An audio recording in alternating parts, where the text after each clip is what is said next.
is doing.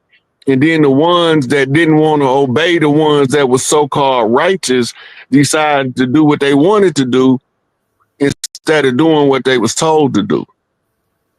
So would you say when we talk about the Council of 12, which is similar to a lot of that particular story from Sumer, the Sumerian story, would you say that Council of 12 is similar to what we say in the Bible, like the Elohim? Like, are the Council of 12, which they say they're the Anunnaki, right?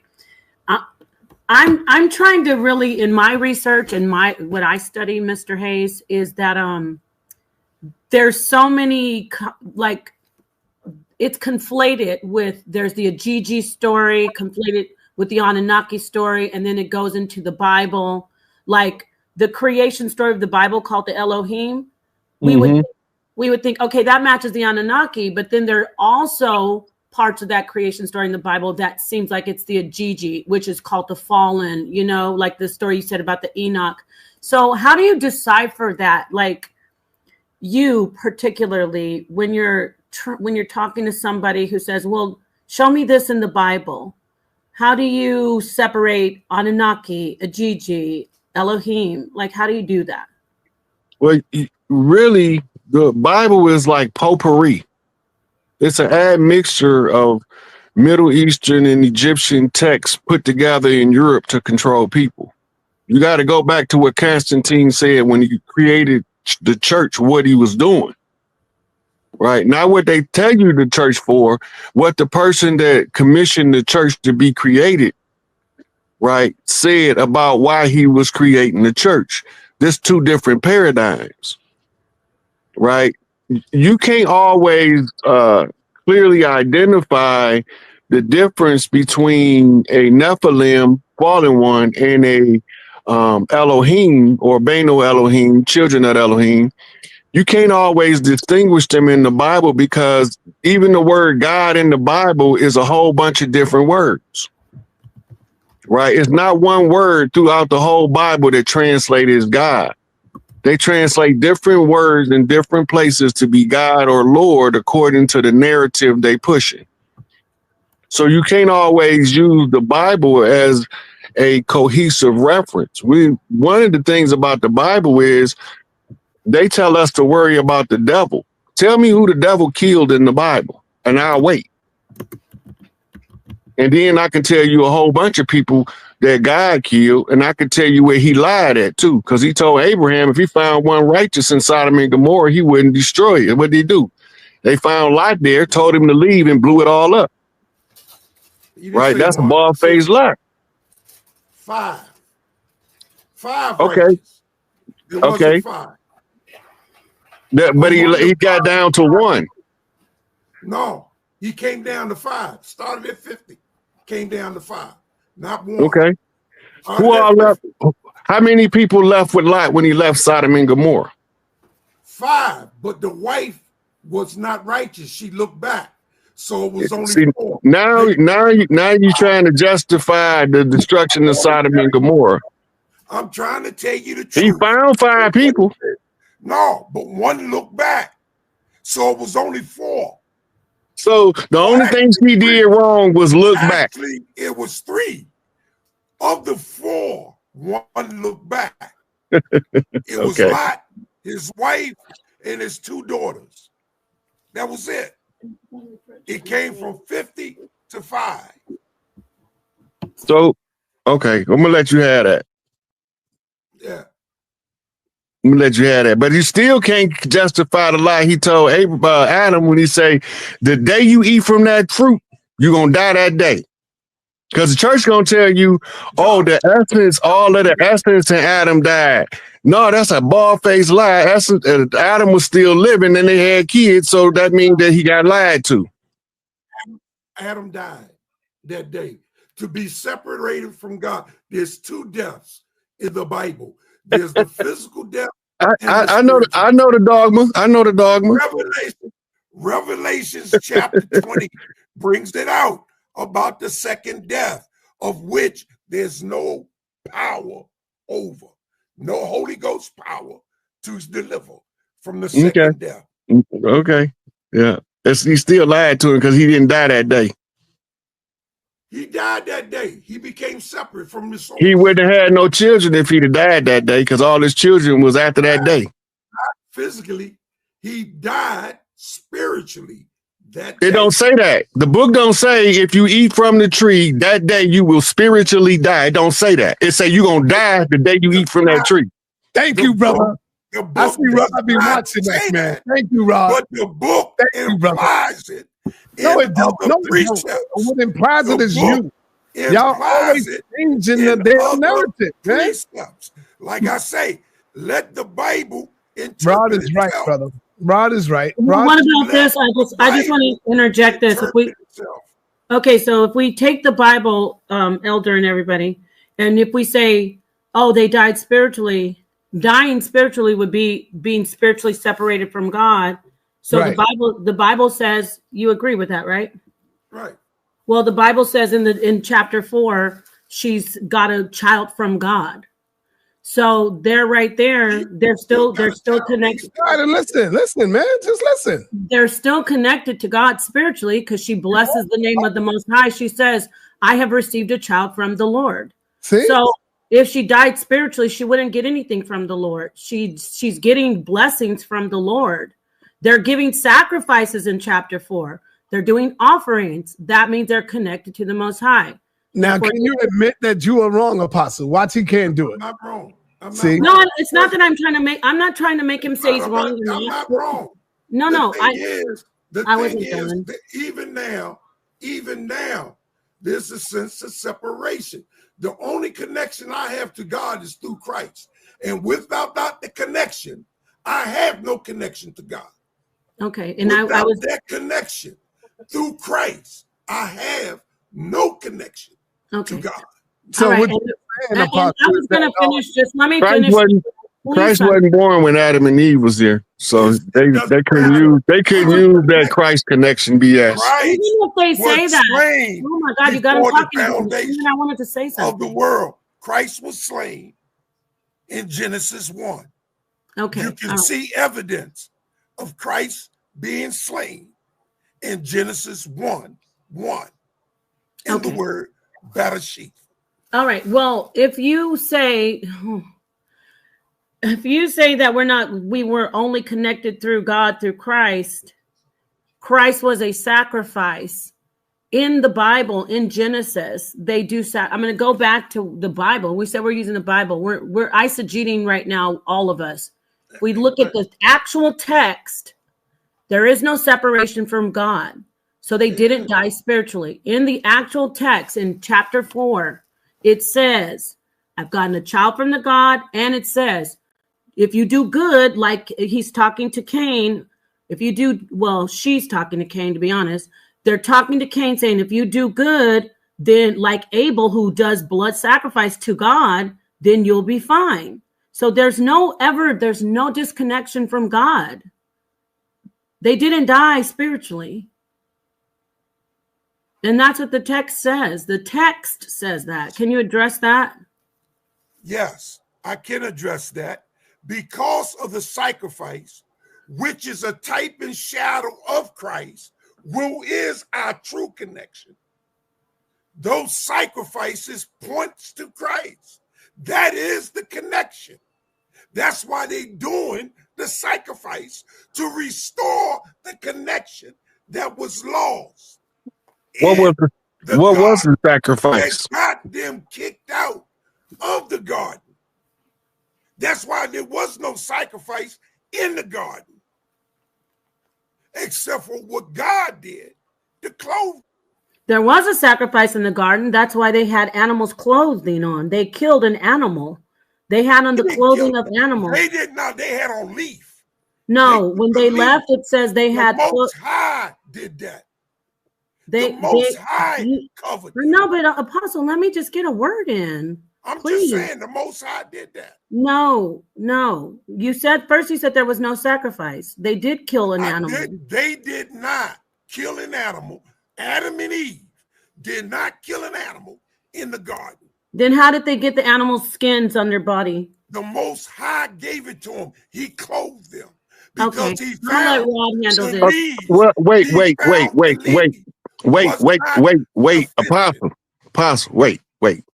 The book say clearly, who told you you was naked? Because they had put something on. They covered themselves. Who told you you was naked? So God didn't even know that they had been told they was naked. They Come on now. They covered themselves with leaves, and it did not cover them. The next question, sir. Yeah. Got a question for you. You muted, sir. Stop muting me, sir. All right, yeah, I'm muting you because you can't be quiet when somebody asking a question. So I'm asking you a question now. Trying to answer. All right, don't answer. We moving on. Does God have partners, or do God work alone, Apostle? The God of the Bible, of the Hebrew, of the Israelites. Apostle? Does God work with partners, or does God work alone? The God of the Israelites. Oh, now he ran. Apostle ran. He ran. I was waiting on that line because he clearly saying, hey, let us go down and see what these people doing. But not only that, Apostle clearly said, in order to get to God, I got to go through Jesus. So it's Jesus and God working together. You see where I'm going? He always saying, I got to go through Jesus. I got to talk to Jesus. I got to get to Jesus. So does God have partners, or he works alone? But they never read in the New Testament when Jesus said, why callest thou me good? There's only one good, and that is the Father. Thank you. Who art in heaven. Thank you. Right? But that's one and the same, one and the same. See, he running. I hope when me and you get this debate in, you don't run from me, brother. You ain't gonna be able to do that. You ain't gonna be able to run from me, man. I'm gonna show you, Apostle, that with my teacher, I got a good teacher, and she taught me very well about this Bible. I speak of none other than Paul, of course. And you're gonna see, brother, that I'm better than you now with these scriptures. Y'all, hey, brother Rod, they used to beat me up, brother. The Hebrew Israelites, now they run from me, brother Rod. They run from me. Look, I'm not trying to run nobody away. I'm not trying to change the way nobody. But hold on, I'm saying this for a reason. I'm not trying to turn nobody away. I'm not trying to run nobody away. I ain't trying to track nobody in. I'm just telling what little bit of information I know, and I don't know it all. Right. I do know how to say when somebody asks the right question, man. I don't know. Let me show you this right quick, and then I'm gonna go on with the next question. I'm gonna let somebody ask you the next question. When I asked them about this right here, Deuteronomy 21:10, about the grape doctrine, about the rape doctrine, he said, no, it's not grape. All right. Well, we can clearly see it is. When you go, I said, oh, so when you're going on to war, it's all right. You can go ahead into her. It's still rape. It's still grape. It's still that. It doesn't matter if you're in war or if you're not in war. You taking the woman. It says when you go forth to war against your enemy, and the Lord your God delivers them. See, God delivered the enemy to the Israelite. And the Lord your God, right here, let me see. And the Lord your God delivered them into your hands. So God is in on it. The God of the Israelites, he's in on capturing the people because he delivered them into the hands of the Israelites. And you take them captive. If you notice among the captives, a beautiful woman, God is like, yo, hold on, stop. You ain't got to kill her. See, this is me paraphrasing now. Because you see a beautiful woman amongst the captives, the people that you're killing, her mother and her father. Stop. Don't kill her. You ain't got to kill her. He said, and you take the captives. If you notice among the captives a beautiful woman and are attracted to her, you may take her as your wife. You ain't asking her to be your wife, because what the Israelites believe in, if you go into her, then she's automatically your wife. So they make a big thing out of that, saying, no, she becomes a wife. No, nigga, she ain't become a wife, because you teach that once you go inside of her with your penis, she's automatically your wife. See the trickery, right? But then, but hold on, that don't apply to what they call goy. Go ahead. In the goyim, they that's not in the biblical narrative of the Israeli doctrine. It's in the Talmud and the Mishnah. Okay, all right, right. And they say that if they have sex with the goy, that's not having sex. Right. Okay, right. But let me finish breaking this one down. Right. Mm-hmm. And so it says, you may take her into your hands, bring her into your home. See, now once you take her, it's called kidnapping. Once you take her, it's kidnap. So you could, bring her into your home and have her, make her shave her head. So when it says have her, you think that woman want to cut her hair off? Hell no. That's her beauty. You think she want to trim her nails? Hell no. That's her beauty. Have her shave her head, trim her nails, and put aside the clothes she was wearing when she was captured. Take off all of those clothes that you was wearing. Get rid of the negative energy. That's what it's saying. After she have lived in your house and mourned her father and mother. Now listen, you kill her father and mother. Now the person that took her didn't have to kill him, but it's still in their gang. Let's say the Bloods or the Crips, and they kill her mother. You still in that group right there. And after 30 days, right, for a full month, then you may go in onto her. She will be your wife. See, once you go into her, now she's your wife. But here's the catch. Check it out. If you're not pleased with her, if you don't like the boxing, you're not pleased with her, it's not good enough for you. After you use her up. Yeah, after you use her up, let her go wherever she wishes. You must not sell her or treat her as a slave. Why? Since you have what? Dishonored her. Bingo, right there. You already dishonored her by taking her, by going into her. She could have been a virgin. By going in onto her. It's right there in your goddamn Bible, man. That is great. I don't give a damn what you say. You killed her damn mother. What woman is going to want to lay down with you when your gang have killed them? And then the excuse is, well, we were at war. We were in war. She was captive. Yeah, she's a slave. She was a prisoner of war. Prisoners of war don't have no goddamn rights, but Apostle would try to make you think she had rights and she could say no. And when it goes, go back up to here, when it says you can take her, I wanted to ask Apostle, can she say, no, I don't want to go, Apostle? No, she can't say that because they will kill her. See? On the spot. But see, he's so quick to try to defend the indefensible. You can't defend this. It's right there. All right, let's go on. But real quick, please let me interject, King, real quick. Plus, while she's there, if some other guy on your gang takes her and grapes her, she gets beaten. He doesn't. That's in the scripture. Think about that. See, Apostle don't want this smoke with me, man. Because what they do, Brother Rod, is they add to the scriptures. They add to it. And I like when you said, that's not in the scriptures. You can't see that in the scriptures. He talking about that was a spiritual death. No, the hell it wasn't. It says that day you will die. On that day you will die. And it's a surely die. That means ain't no doubt about it. You dead that day. Right. It don't say nothing about no spiritual death. They added that. But anyway, let's move on. Genesis, do you have a question? Yes, I do. Let's go. Okay, so this is going to be a little bit more about like closer to Anunnaki. Go ahead. Right. So in the movie Nope, I'm not sure if you see the movie Nope by Jordan Peele. I don't think so. I didn't see it. So there's these things that were UFOs that everyone thought to be spaceships. However, in the movie, as they like found out that the UFOs are not of planet Earth, right? Were actually a predator-like creature organism and not a spaceship.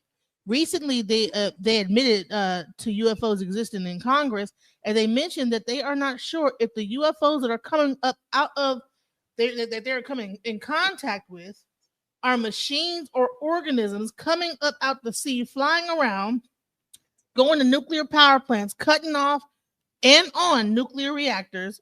What is your take on unidentified flying objects as organisms? Could this civilization, could it be underwater? Could it be a creature from underwater? Are there any stories of this?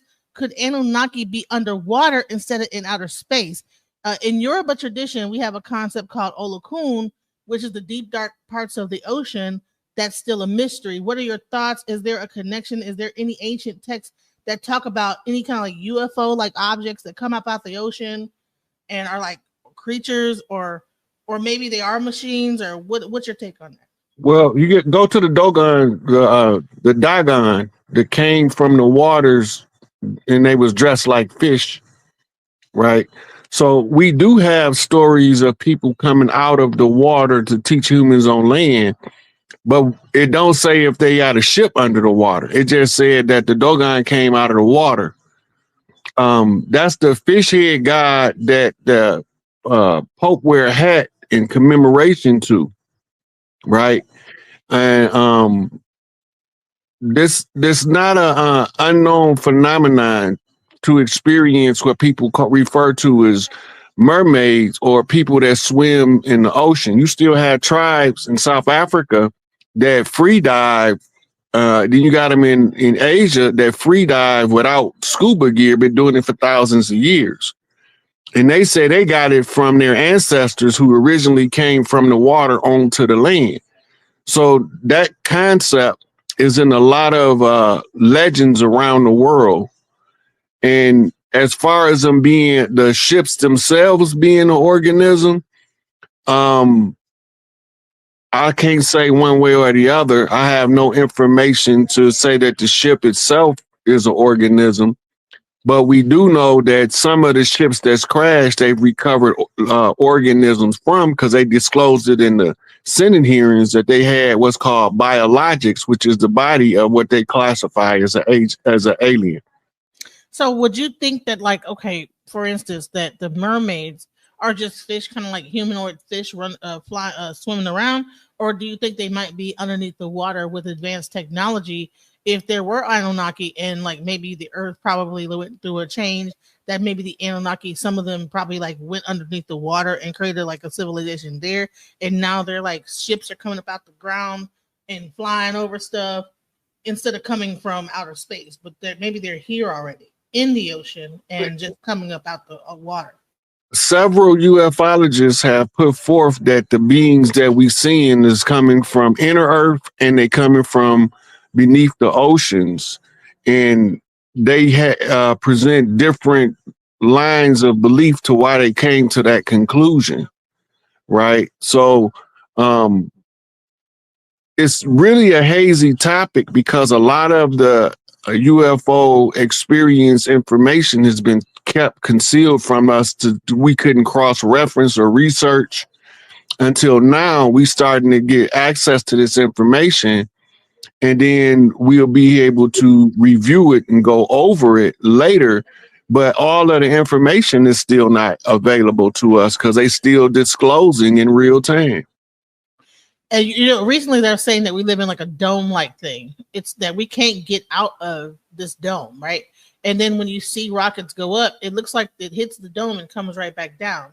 So would the actual Anunnaki story be kind of a thing where we're thinking that it's coming from outer space, but it's really coming from deep within the earth, within under the ground from the earth, from like a flat plane?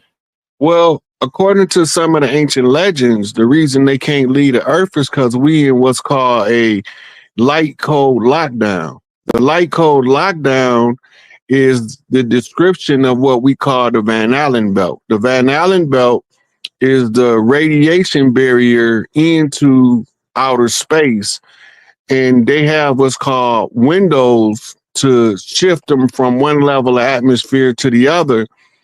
And so the dome is actually the furthest reaches of a torsion field.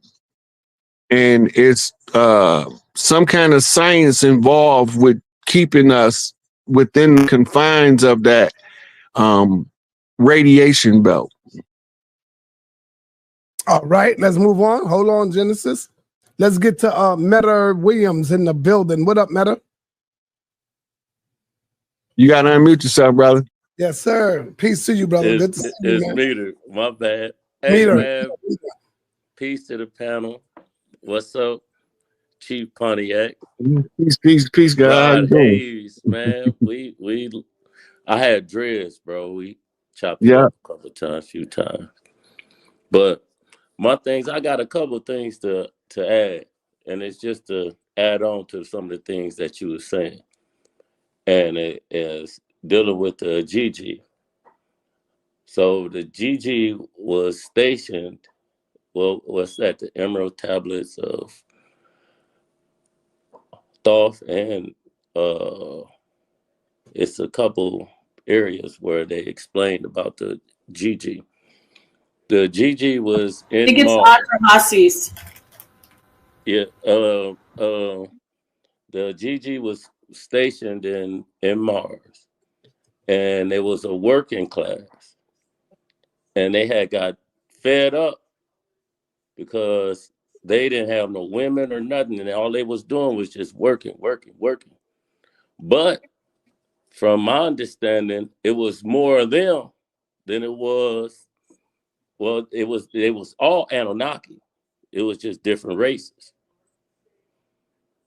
And I knew came because of Enlil and Enki on and off disputes. So when the GG got aggressive, then I knew stepped in and gave them a little bit more. But then that's when, this is where I want you to go in at. Eden. Because some say it was like a laboratory, gated. And when the GG came down, and then Anu was like, yo, this is what we're gonna do. That's when they got the splice and things like that with Eden. And then you got Anana. She carried the first Homo sapien sapien for to be a working class, like slave. Mm-hmm. Can you elaborate on that? We already touched on all of that you just said. I set the phone down for a minute, man. I apologize. Yeah, we went over all that information already. Yeah, but then, well, we can go in on, can you explain? Well, you did a show with what's the name, with shadow work. I just want to go deep and just give the people, you know what I'm saying, a little wide range of how you becoming, man, and it be so deep and dope. You feel me? Mm-hmm. Well, we just right now. Right now we just on here with Sai. He wanted to talk about the Anunnaki, so we so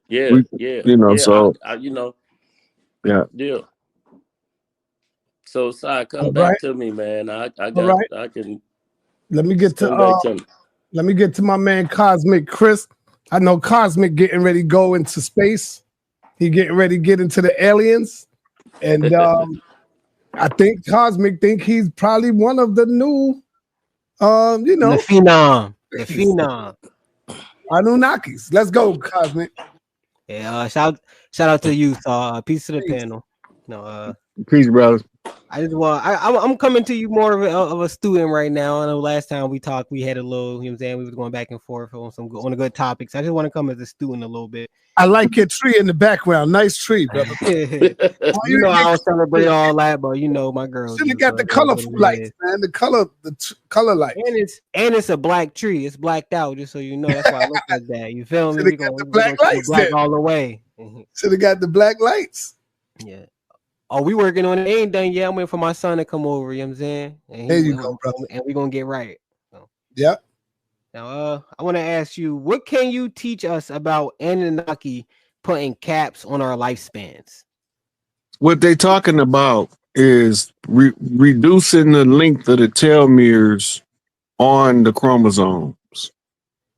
They have a new drug out now called telomeres, and it actually is designed to extend the telomere caps that causes a lot of what they call congenital illnesses or stuff that you get from age to decrease, like high blood pressure, diabetes, and it start giving the signs of reversing aging. It makes your skin better.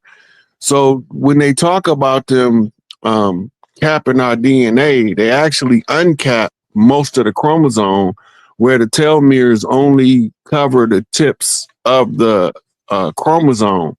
This is what they call in the Bible that that the spirit should always dwell with man, for his days should be 120 years. That's based off the median time frame of a person living a healthy lifestyle to reach 120 with minimal complications. But with all of the poisons added to the atmosphere, to the food, to the water, all of those things are reducing the lifespan of humans. Yeah, I agree with you. I didn't know about that medication that they had put out. I gotta look into that because that sounds very interesting for real. But I agree with you on those on the telomere caps, and that was Genesis 6:3 that you was referring to when my seed shall abide in man for 120 years. Yeah. They definitely got that inside the Bible in Genesis 6:3. So my next question to you would be, well, what did the Anunnaki think of the humanoid that was on Earth when they arrived? They thought of us as primitive and savage according to the text, because when they say they took one of the hominids that existed, they say they captured one of the savage hominids that was roaming the earth already. So the Sumerian tablets testified that we was already here. Okay, well, just a little piggyback on that.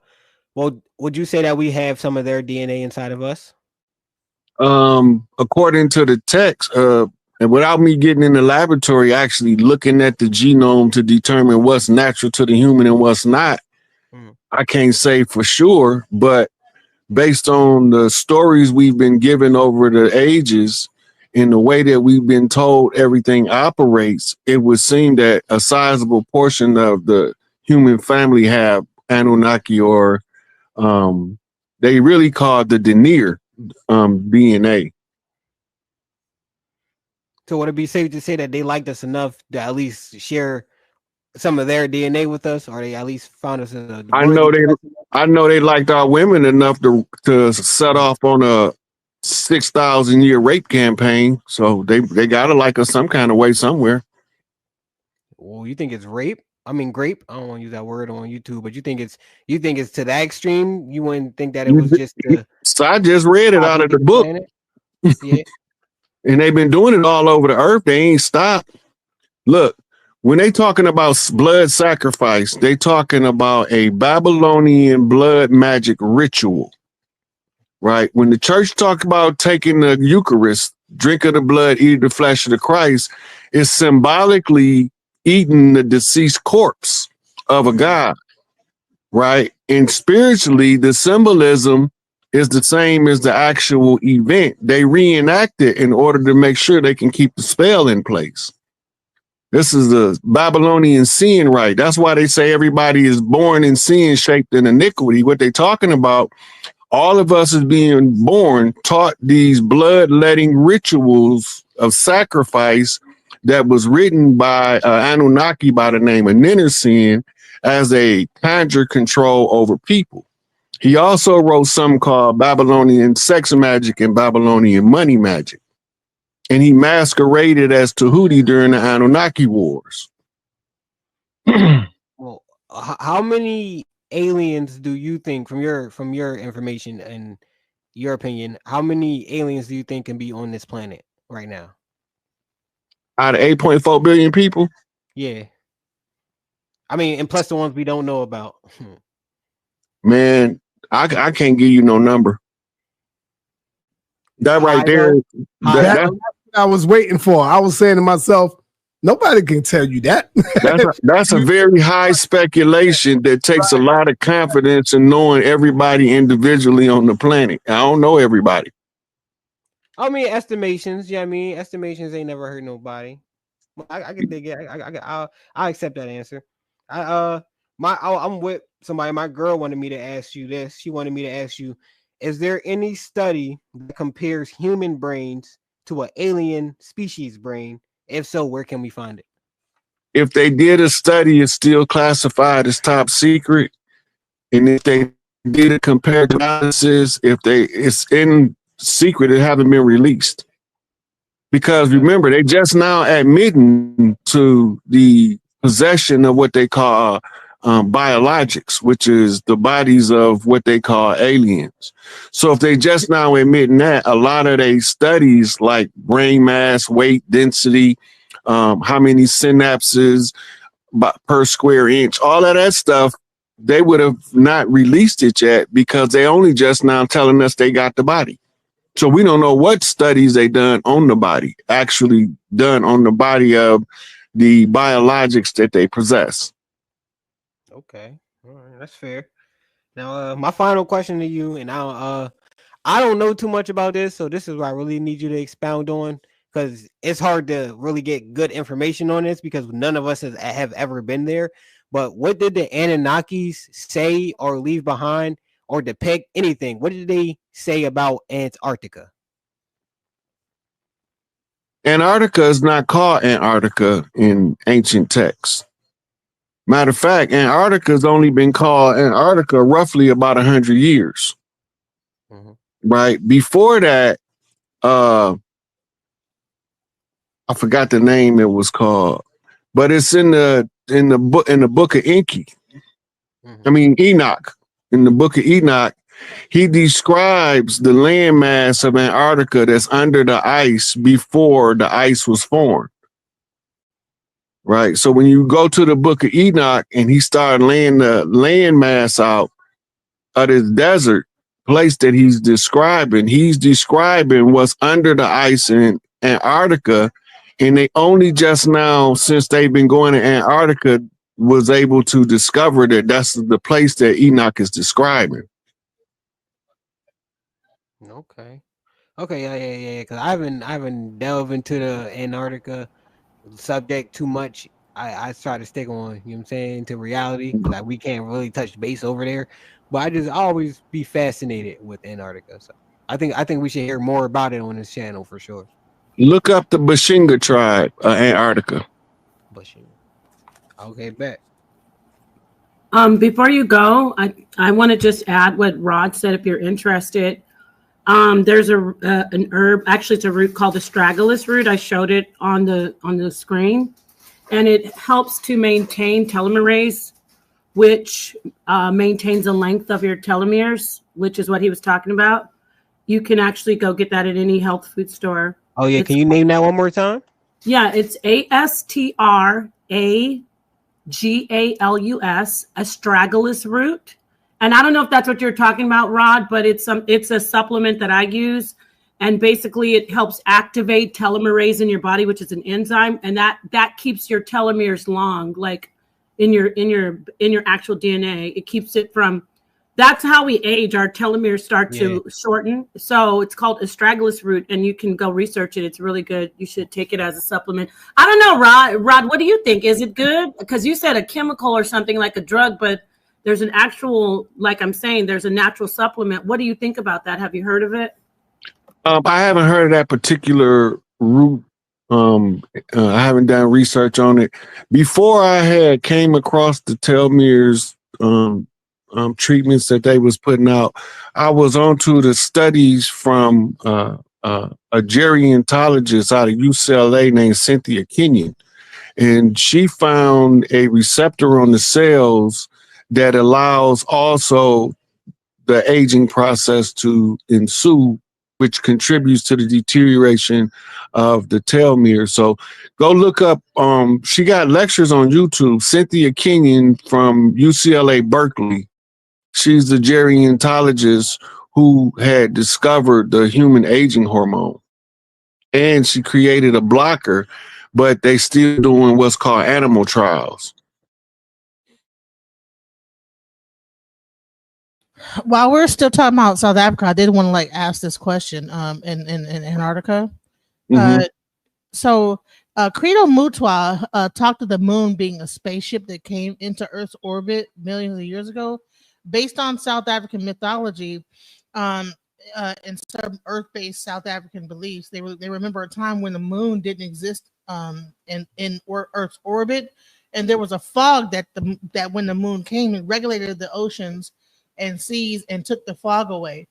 He also talks speaking to aliens, South Africa being close to Antarctica. What do you think that things like when you talk about the Anunnaki and different aliens and things like that, is there like some alien life form in Antarctica? And what do you think about inner Earth theory, like the okay, first, the last question first. The Earth is cavernous. Got giant caverns. A good example is the Mammoth Cave in Kentucky, right? So just imagine that somebody can turn these into living quarters and be able to sustain themselves. All they would need is the flow of water and some kind of light in order to illuminate the cavern, and they would be able to live in there indefinitely if they know how to greenhouse farm.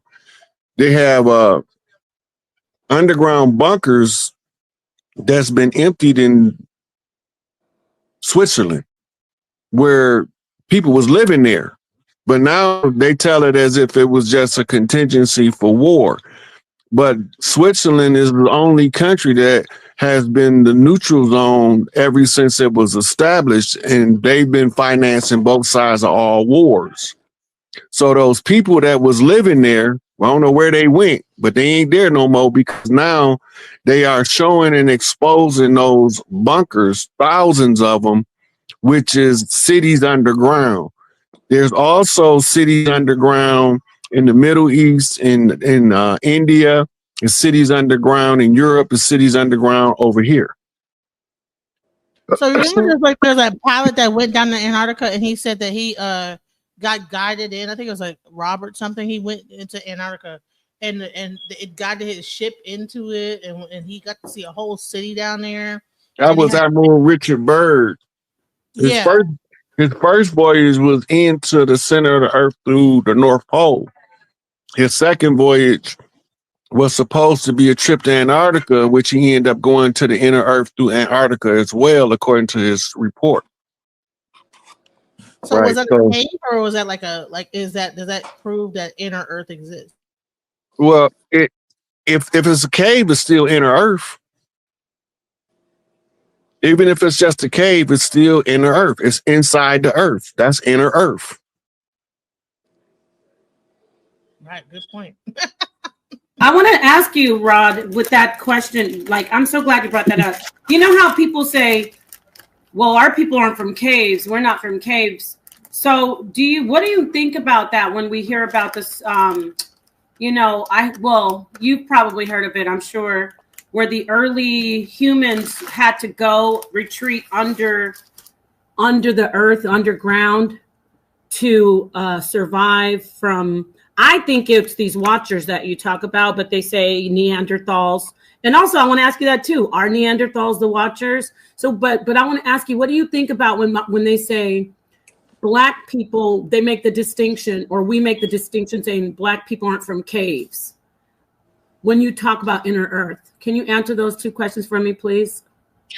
If it's a place to inhabit anywhere on the Earth, in the Earth, or around the Earth's surface, we didn't been there. Yes, sir. We didn't been there.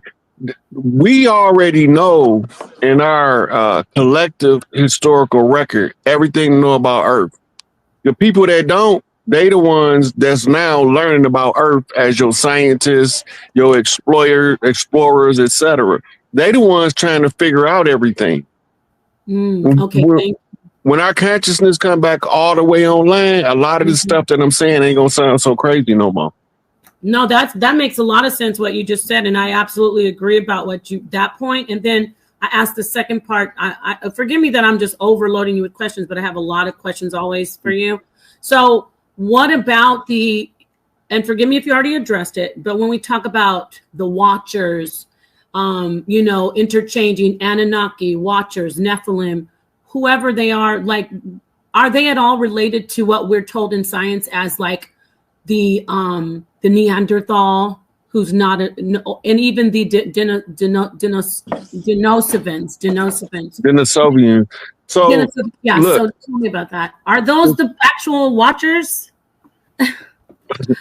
The Watchers, they look like regular people and they live around us, but they don't participate in hardly anything, but they watching everything going on.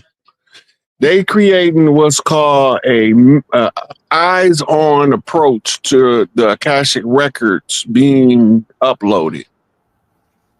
Oh, wow. That's why they call them the Watchers. They don't, like, the dirt might be going on and they might be everywhere the dirt at, but they don't never participate. They just need to see who the dirty players was. So now it's in the Akashic record. Mm-hmm. So when we finally get this solar flare that wake us all the way up, all that information, we gonna know every dirty player, whether we want to know them or not.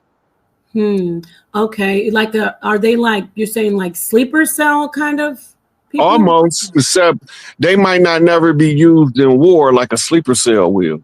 They might just only have to see the dirt being done. Wow. What about this? I keep on saying I want to talk to you because I actually had an interaction with something when I was smaller. So I'm not stuck on the word Watcher, the name, but it was a very, very big, like tall shadow. It wasn't even a shadow. It was like I couldn't decipher what it looked like, but it was a very big presence. And it was like, it gave a vibe of male. And so what are those shadow people that we hear about that come and manifest to us? Like, what are those? Those aren't Watchers then when they interact with us? Normally those are ancestors. And the reason why you don't really get a good visual of them because they're outside of the 3-dimensional 1% light spectrum, right? Anything outside of your light spectrum, it can still communicate with you. It can see you, but you can't see it. But when it starts communicating with you using psychic channels, you'll get imagery of the outline or the layout, or you'll see something that will identify who it is. Psychic self-defense tell you that anything that comes into your circle, right, which is your 6-foot perimeter around your body, your questions is, who are you, where you come from, and what do you want? Because you don't have to agree to participate in anything they present to you. Those are from the laws of magic, right? They teach people that in magic, that when they encounter a entity, they make the entity have to identify themselves to you and state their nature of business with you and who sent them if somebody sent them. And a lot of times these are egregores, which is called a thought form, where somebody can concentrate enough mental energy to go perform a task that's outside of the light spectrum, like communicate with somebody through a projection of imagery of the mind, because all minds are connected, whether we want to accept it or not. When they communicate, because as I said, I had a couple of interactions, it always has a very, very, very deep voice. Like, what is that? I'm sure you've heard of this. The voice of many waters. Why is it so deep like that? Okay, so you got to remember, they coming from a different frequency tone as you. In the 3D, we have a spectrum of frequencies that we can intonate through vocalization. And in the spirit realm, they got a different set of vocal frequencies, but they talking to you psychically. Part of them sounding like they have a deep, heavy voice is the sense of authority. That's what the name Enlil mean, the Lord of the booming voice. Right? But it also mean Lord of the Starfleet, the governor of the one who carried the ships from the Starfleet.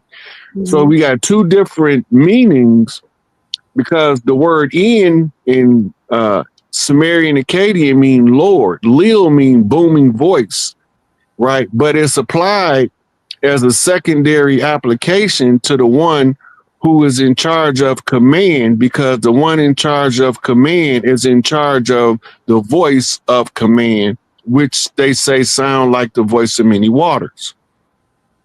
Yes, definitely. That's a beautiful answer. When can I sit down and actually have a one-on-one with you about the encounters? And I want to actually have you talk to us about how that relates to the like the Dushi, the Sasquatch. Mm-hmm. I want to do it tomorrow. No, when? Like, do you think we could do something this week? Yeah, you got to inbox me on. I'm just gonna go through Sonnetter. I'll go through Sonnetter. Is that okay? Okay, just have him. Yeah, just have him text me where you want the information. I can't do nothing tomorrow. Either Friday or Saturday, I might be able to work something with you. The reason I'm saying this is I have 1,000 questions. What you just answered with the voice, and you related it to Voice of Many Waters. I never put that together, and I'm really good at putting stuff together. So I have so many things that I want to actually pick your brain on with my encounters, because you know what happens, Mr. Hayes? They continue, there's cycles of my life when they come in. And I know something is, I don't know how to explain it, but you get what I'm saying? We'll deal with, because yours is more along the lines of metaphysical and mysticism. So that's a different show from today. But yeah, get with Si. He'll set us up for either Friday or Saturday. Awesome. Thank you. I have a question too. Before I know Sonnetter trying to leave. CERN, hold on real quick. CERN is trying to separate dark matter from, or trying to find out what the God particle dark matter is. And then they're saying that there's creatures coming up out of that. When they actually charge that system up, there are actually things coming up out of that. And then you have this Mandela effect that's actually happening. What do you think that they're trying to do? Do you think it's they're trying to create a worm, not a wormhole, but try to figure out a way to space travel through this? Or what is your idea on CERN and what their intentions are? CERN is doing a lot of things. The God particle is called the Higgs boson. They discovered in 2012 on December 26th. The thing about the CERN is it's a collider that smashed particles, and they've been trying to figure out, until they found what's called the God particle, what gives matter density when everything is created from light. And the answer came in with the God particle discovery of the Higgs boson. Dark matter, they've been studying longer than they have the Higgs boson, because they call dark matter the ether, call it spirit, they call it, they got a whole bunch of names for it, but it's still the same substance, right? And it's the thing that ties all things together through unified field effect. Dark matter, which we call it the waters of the Great Mother, her primordial uterine secretions of creation. So do you think that what they're trying to do is create a wormhole, a black hole that they could try to do space travel through, because they know they can't? No, they already know how to do portals. They reverse engineered several Stargates in World War II. So they already know how to create Stargates and open portals. Whatever they doing, I believe what they're trying to do is what they did before, to trap us in another infinity loop, is to explode atomic-like bomb between two dimensions and collapse them on each other, so you're stuck in the figure 8 infinity loop. Which explains the whole Mandela effect that's happening every time they charge that machine up, because it'll make things change and things like that. Well, and you just debunked what's his name, Billy Carson, because Billy Carson said they're trying to create a wormhole and travel through it and bend. Stop, Genesis. Please stop. Please stop.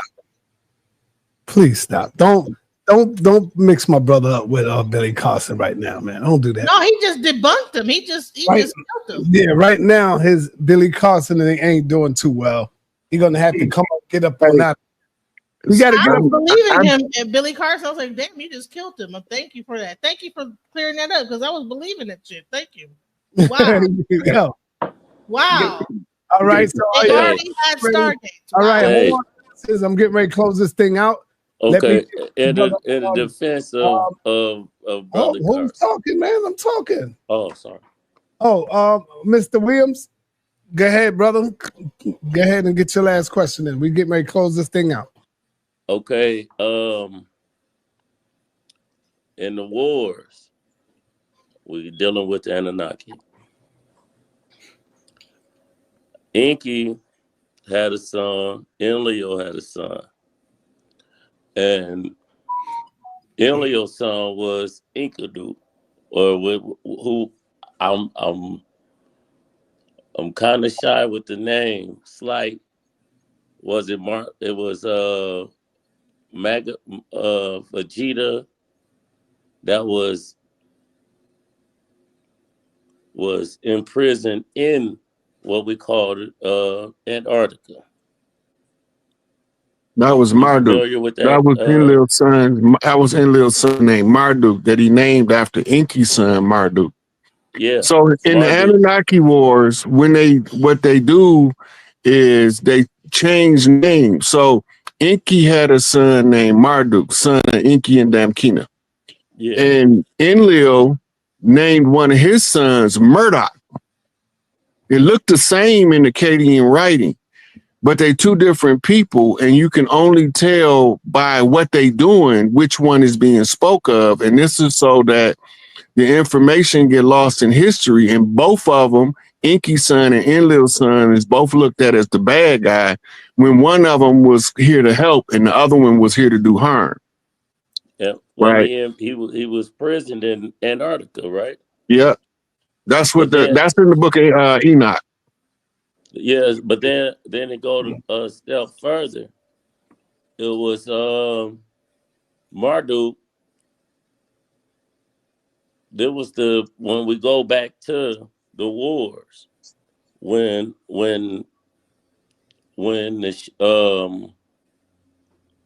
ship, Marduk crashed into Kai and exploded and made Earth afterwards. I'm just elaborate on that. You talk about when it was the great planet Tiamat before the arrival of the moon. That's what you're talking about. That's that's not the war. That's the incursion when they first came and they couldn't navigate through what they call the atmosphere. They couldn't navigate through the solar system because they didn't know the plotting of the planets in their first arrival. That was the signal of their first arrival in the record. Right. When it was Nibiru up under Marduk though, right? Right. So what happened, he wasn't under Marduk at that time. It was under Anu rule. But Enki's son Marduk was told by Enki to go secure Nibiru when Enlil launched his Earth attack. Yeah. When Enlil launched his Earth attack, Anu is on Earth. That's why he waited for Anu to make the visit to stop the war between Enki and Enlil. And when he got down here, that's when Enlil launched the largest attack on all of Enki's installments or bases. When he did that, Enki told his son Marduk secure Nibiru. The only way they would know if it was secured, when the message came back, Nibiru is now called Marduk. Right? That means Nibiru is secure from the war that's taking place on Earth. And then right behind this is when the formation of the Galactic Council was formed, because the war on Earth began to affect other places. And they say, until y'all figure it out, y'all stay in this enclosure. We're going to put y'all in this Pleiadian light lock and with the Arcturian support, so nobody can't leave until y'all resolve the matter, which was the Anunnaki war on Earth. It was the war in heaven biblically that landed on earth, right? Because if you go to the Bible, it tell you there was a war in heaven. And it say, and Satan and his angels fought against Michael and his angels, and Michael and his angels cast Satan to the earth. Right? So the war in heaven landed on earth. It didn't mean the war stopped. It just means that it came to earth.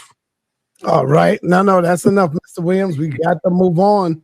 Nazarene, let's go. Talk to us. Thank you. Hey, man, salute, brother Rod. Love what you do, man. Appreciate it. Real quick, is it a portal in the Grand Canyon? And what is a good technique, you know, to really know who you are? If you can answer that for me. It is a Stargate. All of the temples, it was 12 Stargates on Earth, right? And you could walk through the Stargate in Arizona and come out in the Stargate in Giza. You can go through the Stargate in Arizona, come out in the Stargate in the Himalayas, right? And et cetera, et cetera. And what was the other question you asked? And what's a good technique to, you know, to know who you are? Self-talk and breathing like a singer. The reason why you want to breathe like a singer, because you only using the top 2 chambers of the lungs. You need to get oxygen in all 4 chambers for them to all be activated for you to breathe, or what they call proper spiritual information transfer on the breath. Then the self-talk, you learn the art and science of self-talk. Your higher self can find answers that you can't find, because your higher self is not restricted by the 3D universe. It can go get information from anywhere. And by you learning how you communicate with your higher consciousness, it tells you how your higher self is trying to answer the question that you asking of yourself to find. All right. Thank you. Appreciate you, man. Appreciate it. All right. Damn, man. I should have been promoting my Patreon, y'all. I'm surprised my mods ain't been hitting my Patreon up. All right. Let me show y'all all the videos that y'all been looking for on my channel. They are now going on my Patreon page, because YouTube, for some reason, is bothering me. So, you know, there's always ways to get around it. And they are not coming off of YouTube. They're going straight on there. I'm using the video, not coming from connecting YouTube to Patreon. You can now upload your video straight to Patreon. So in case y'all looking for all my classics, because I've been getting a lot of hits from people saying, where's all my classics at? Well, it's like my Netflix. It's like a Netflix channel. If you're not subscribed to my Patreon, $5 a month. That's all it is. $5 a month.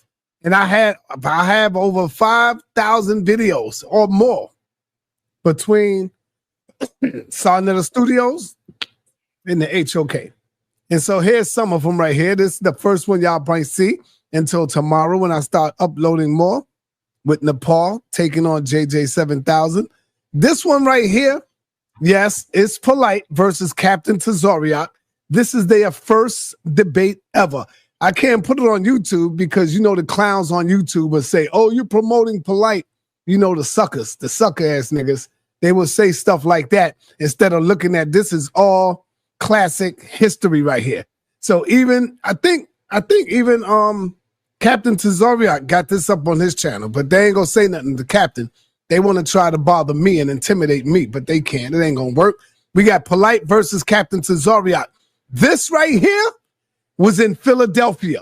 If y'all didn't see this, this is the one where Captain went in. And his wife tried to stand up, and Captain put her butt right in check. That was crazy. So you'll see that. We got the Bethy, Hebrews. We got all of these. This is where all my videos is at, y'all. All right, they go Inky and going in with them. And guess what? This is where y'all find the debates that y'all didn't see either. Here you go. Jabari taking on 3 Hebrew Israelites. In case y'all didn't see that, that's up there on my Patreon. All right. We got Young Pharaoh going in. P. Diddy, the bad boy record label cursed.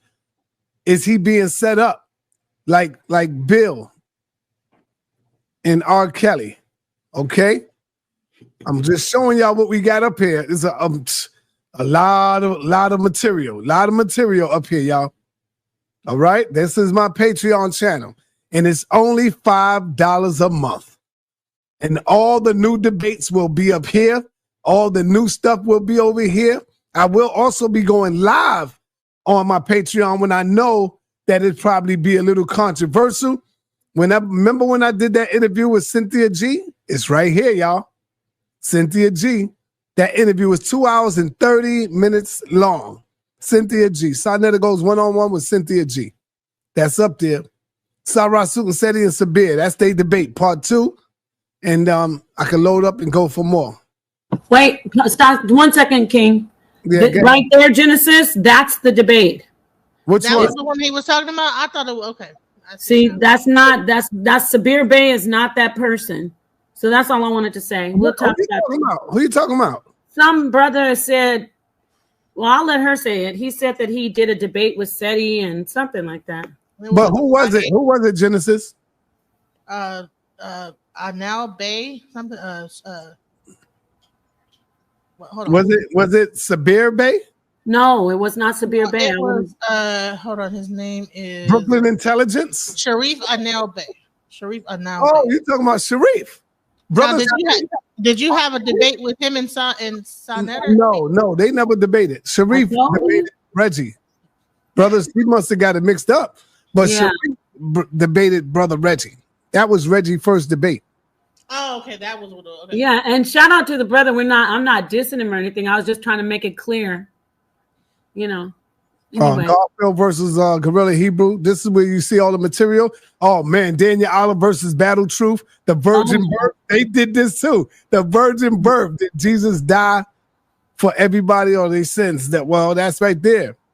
Vocab Malone. Hey, you got Nature Boy and all his wives doing their three. Yeah, I got all of that. Everything is over here. All the stuff that YouTube don't want over there. When we bust this pinata. Yeah. Sorry, go ahead. All right. So as you can see, all the stuff is over here. In case y'all looking for me, can y'all drop the link? All right, drop the link to the Patreon. That's what my brother's asking. Let me get the link, y'all. Let me drop the link to the Patreon page so that y'all can get ahead. First, let me finish showing y'all all the wealth over here. You know you're not going to be able to show everything. You have so much on here. No, I am going to show everything. You got to pay for it. You got to pay for right here, King. You can't show everything on here. I got you. I know. I'm just going to keep going down the line. Right here. I got all the stuff over here. And all the polites, even though y'all probably say polite, I got all that over here, y'all. All of that is over here. Yeah, where that's at? Right there. You just right there. No, you had it. Right. Go up right there. Oh, yeah. I got all of it over here. Hey, shout out to General SETI, by the way. Yeah. Shout out to SETI. I love that brother, man. You remember this, bro? Look at this one. Hey,